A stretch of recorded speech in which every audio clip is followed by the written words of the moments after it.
My younger brother told me I wasn't valuable enough to be invited for Christmas, but I was the reason their $1 million deal even existed. They laughed behind my back, thinking I didn't hear them. He'll probably spend Christmas alone again, just like last year. They thought I was a loser just because I never showed off my work, never talked about money, and always stayed quiet at family events. But this year, I had quietly become the real owner of the company they were trying to sign a $1 million contract with. If this made you pause, don't forget to like, subscribe, and share, because what happens next will blow your mind. I got the email 2 weeks before Christmas. It was from my sister-in-law. Short, cold. Hey, this year Christmas dinner will be a bit tight. Hope you understand. Let's meet some other time. No call, no apology. Just a digital slap in the face. I didn't even respond. I didn't need to. They didn't know I had just finalized a silent acquisition of a fast-rising logistics firm, one they'd been trying to partner with for the past 11 months. The same deal my brother bragged about over dinner last summer. If we close this, we'll double our revenue overnight. And now, without even knowing, they were negotiating directly with me under a different company name, a name I created. Last Friday, I got another email, this time from my cousin, who's also part of their company. Hey bro, just wanted to let you know, our big Christmas pitch is happening tomorrow. If this goes well, we're in the big leagues. I smiled, because I had already scheduled a meeting for that same pitch, but I wouldn't be showing up in person. I had someone else playing the frontman role, a friend from college who owed me a favor. The real contract sat on my desk, waiting for one signature. They thought I was still jobless, still the quiet one. But I had watched, I had listened, I had built everything in silence. And now they were walking into a trap, one that would publicly expose who they had cut out of Christmas and who really owned their future. The boardroom was polished to perfection, glass walls, luxury chairs, the kind of setup my brother always dreamed of pitching in. He walked in wearing his overpriced blazer, flanked by two of his partners, my cousin and a friend of his who once told me, "Business isn't for quiet guys like you." They didn't recognize the man sitting across the table. That was the point. My friend played it perfectly, calm, sharp, just enough arrogance to make them feel like they were close to closing the deal. My brother kept repeating one line. "We believe this partnership will be a win-win. We've already made projections assuming your distribution network is on board." That's when my friend smiled and said, "Interesting, because the person who actually owns this network hasn't given approval yet." My brother froze. "Wait, I thought you were the founder?" My friend leaned back. "Nope, I just represent him. He built it, he funded it, he signs every deal." Silence. I was watching it all on the hidden Zoom feed. Their faces shifted. First confusion, then suspicion, then panic, because right after that line, my friend slid a folder across the table. Inside was a document with one name highlighted at the bottom. Mine. My cousin blinked 3 times. "Wait, what? Is this some kind of joke?" My friend simply replied, "He got your Christmas message, by the way. The one where you didn't have space for him at dinner. Guess he had to make space somewhere else." They didn't speak. They just stared. "You're still welcome to pitch," my friend added. "But just so you know, he's not looking for partners anymore. He's looking to acquire." That moment, the exact second they realized the quiet one, the one they excluded like trash, had the power to buy their entire company. And then came the twist they never saw coming, because I didn't want to destroy them, not yet. I sent them an email that evening, just one line. "Let's meet, December 25th, my place." No Merry Christmas, no apology, no explanation. For the next 48 hours, none of them replied. I knew they were scrambling, checking documents, legal filings, even calling mutual friends to figure out if this was real. It was worse than real. It was personal.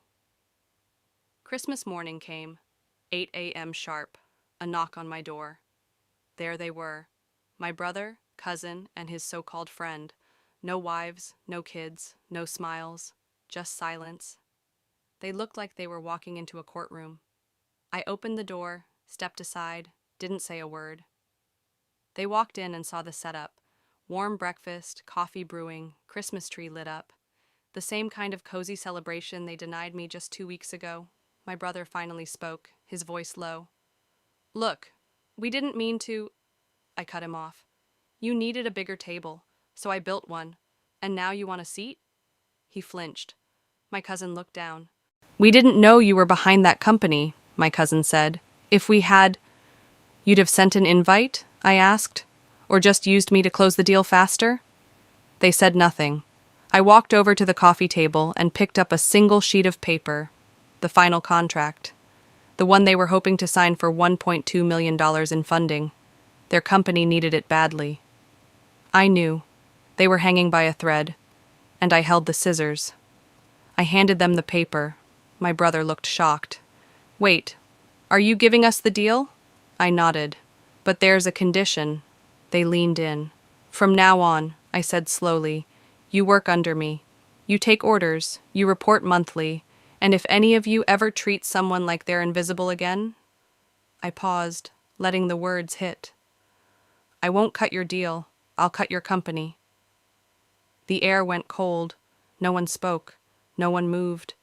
And then, just before they left, my brother turned and said something I'll never forget. You really waited for the perfect moment, didn't you? I smiled. I created it. 2 weeks later, their office looked completely different. The logo outside had changed, replaced with the name of my parent company. My team had already stepped in. New systems, new leadership, and weekly reports sent straight to me. I didn't show up in person, not once, because the truth is, power doesn't need to announce itself. It watches quietly until it owns everything. My brother's office, once filled with ego and fake awards, now had a new desk, smaller, modest, and yes, he sat behind it. I made sure of that. His old position, reassigned to someone else, a woman they used to mock for being too soft. Turns out she was the only one who treated people with respect, including me. Now she was his boss. One afternoon, my cousin tried to call me 3 times. I didn't answer. Instead, I sent him a message. All team communications go through the portal now. Keep it professional.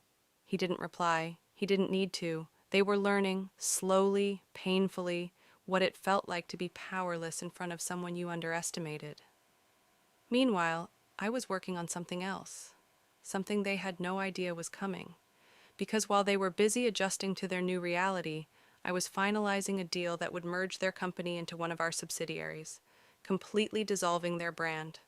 In 30 days, their legacy would vanish. No name, no logo, no trace. They'd still have jobs, but they'd be just that. Employees of the same man they didn't think was important enough to sit at their Christmas table. That night, I walked past a cafe and saw them all sitting together. No laughter, no bragging, just silence and lowered eyes. I didn't walk in. I just kept moving. Because some revenge doesn't need a confrontation. Sometimes, the sweetest revenge is watching them live inside the empire they once said you'd never build. And I wasn't done yet. The final blow wasn't loud. It was silent, clean, and permanent. 30 days later, the papers were signed. Their company, once proudly stamped with our family name, officially became part of my holding group. The same cousins who once joked about me being unemployed now had email addresses ending with @mydomain.com. And then came the meeting. Mandatory. All staff. Conference room packed. They didn't know what was about to happen. They thought it was just a quarterly update. My brother sat in the front row. My cousin 2 seats over, trying not to look nervous. The lights dimmed. A short video played. A journey of the company. Its mistakes, its mismanagement, the years of wasted potential. Then a sentence flashed across the screen.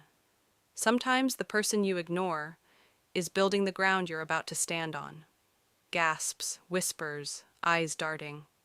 Then the lights turned on, and there I was, walking in through the side door.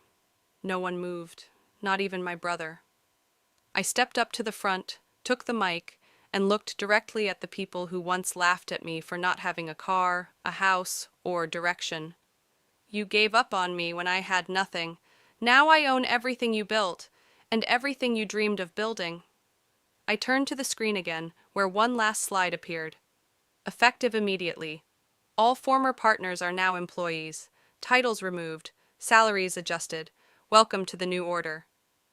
My cousin stood up. You can't do this. I didn't even look at him.